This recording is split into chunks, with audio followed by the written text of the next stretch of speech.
Hey guys, welcome to this new tutorial video. This time we are talking about one of my favorite tools in the toolbox, and that's Volume Shaper. I will show you a couple of different examples of how you can use it. We will use it to do a sidechain compression-like effect on the kick and bass without using a sidechain compressor or compressor. We are going to use it on a kick, on the bass, on hi-hats, and on maybe even a snare. So I did a very simple kick and bass. That's like a kick. I set it to A sharp, and then pretty much everything else is the same. I adjusted the volume so that the kick and bass is like similar to each other from the volume. And then I used VB1 for a simple kick and bass. I just took this slider and this slider, put it to the left. So it's like a very standard kick and bass. If we are having a look at the mixer, we're going to see, yeah, it's a standard kick and bass. So what we want to do now is create a sidechain effect. Usually how you would do that is with a compressor. And then you would send the kick inside that compressor. Every time when the kick would be playing, the compressor would start ducking the bass. But obviously it would apply that to the whole signal. And that's pretty obvious to the listener, of course, so it creates a very obvious pumping effect.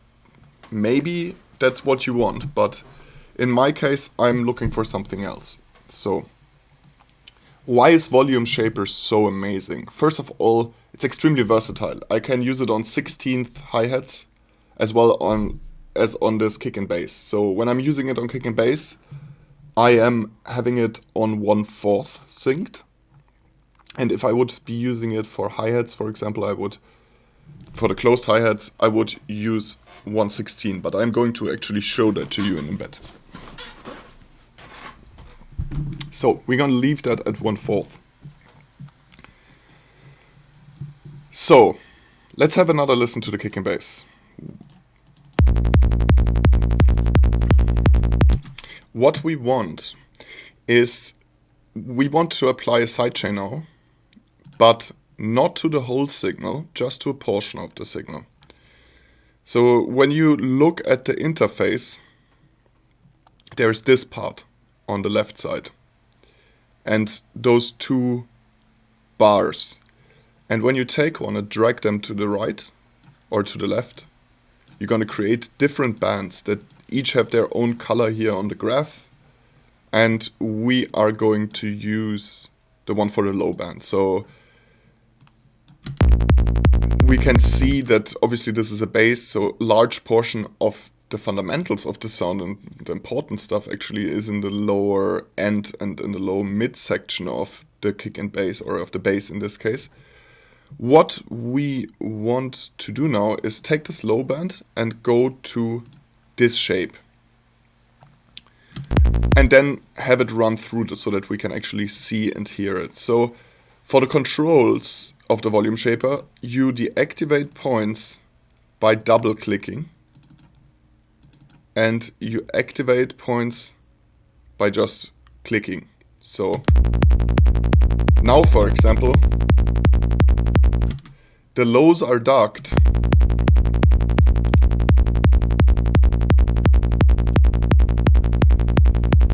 But the mids are not ducked, so it's way less obvious than if I would have not splitted that. I can quickly show that to you here with the Volume Shaper. I'm gonna bypass this one and not do the split up and just go like that.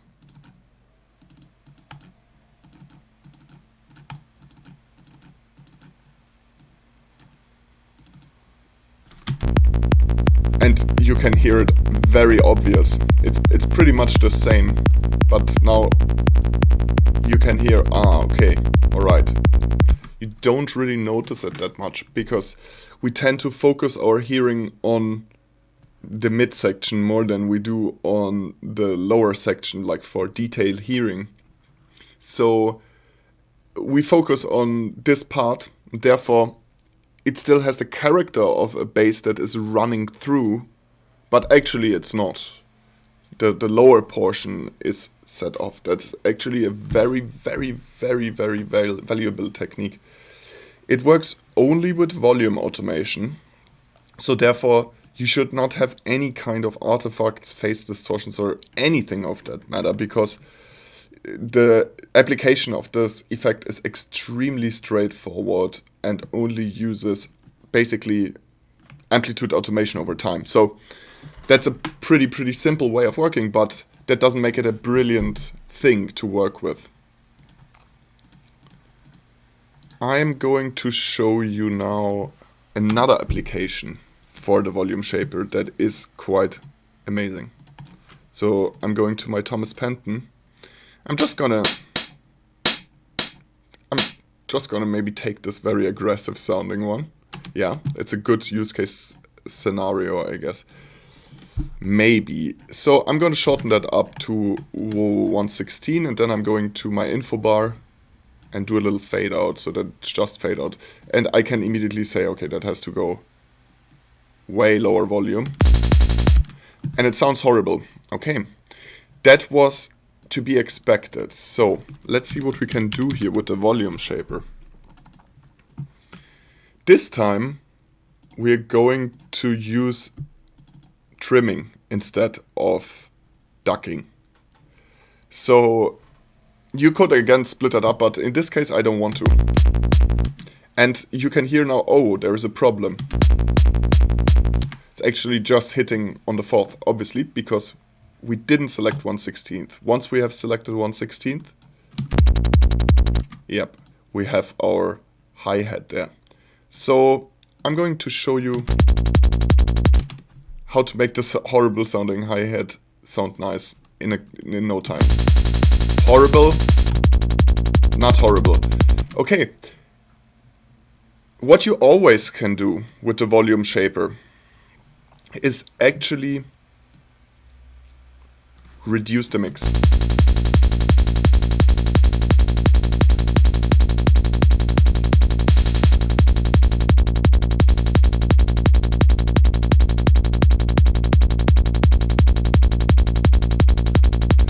But in this case, I would probably leave it like that, because I don't like the timbre that is coming if I add the mix. But you can always, you know, just have a listen and see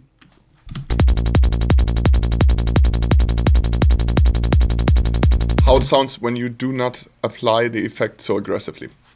Same thing goes obviously for 1/8 hi-hat. So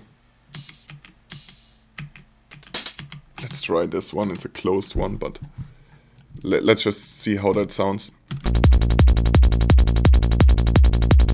It sounds too good. We need something horrible. Gonna go down a bit.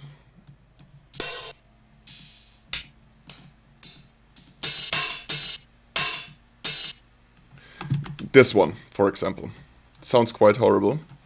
Again, I'm going to apply the volume shaper. And this time, we already know, we have to set it to 1/8. And then we are going to trimming again. So you can really have an, you know, first of all, I don't like the beginning there. So what I'm going to do is just drag it a little bit to the left. It's like Control, Alt, and then I'm moving the sample inside the sample.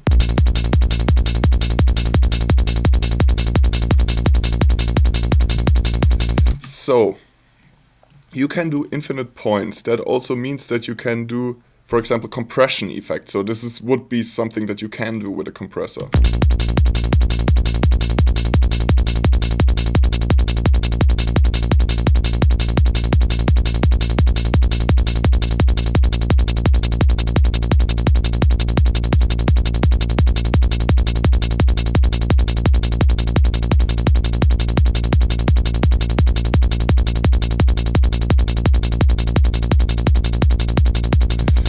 You can actually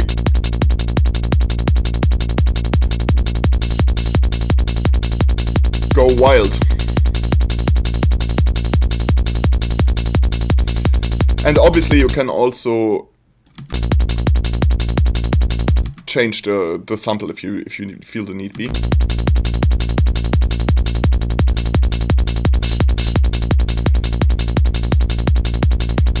So those are a couple of things that you can do with it. Let's see what happens if we put it on the kick. So why would you put it on the kick in the first place, right? Well, actually there can be reasons. Let's go for a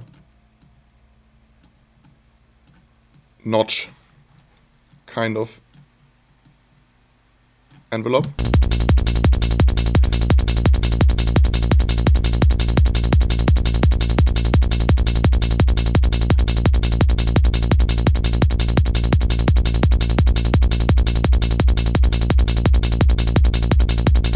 So as you can see, let's solo that.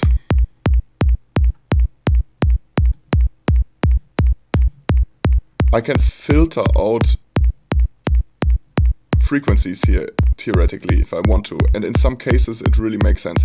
Not necessarily in this kick, because it's not very dense, but if we are going here and make it a bit more dense, let's go about here. Start from the beginning. So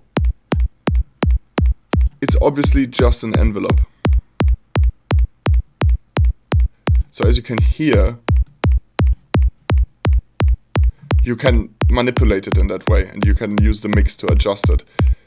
In this case,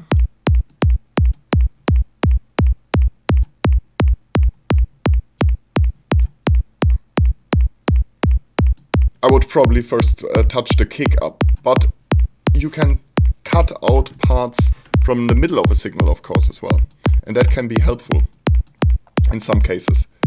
It's pretty pointless because you could do it in the buses and envelope itself in this case, so you don't really need that volume shaper, and it does it more elegantly and more efficiently, in my opinion. But it's a possibility, and it works also for stuff like snares. So you can literally shape anything with that. So of course there are multiple other tools like that out there. Like for example Shaperbox or Envelope Shaper. I'm gonna quickly load that one in. But it's so less versatile. The envelopes are fixed, so nothing what I just did is really possible. Since I know Volume Shaper, I don't use Envelope Shaper anymore. Only for very, very specific use case scenarios I would use that.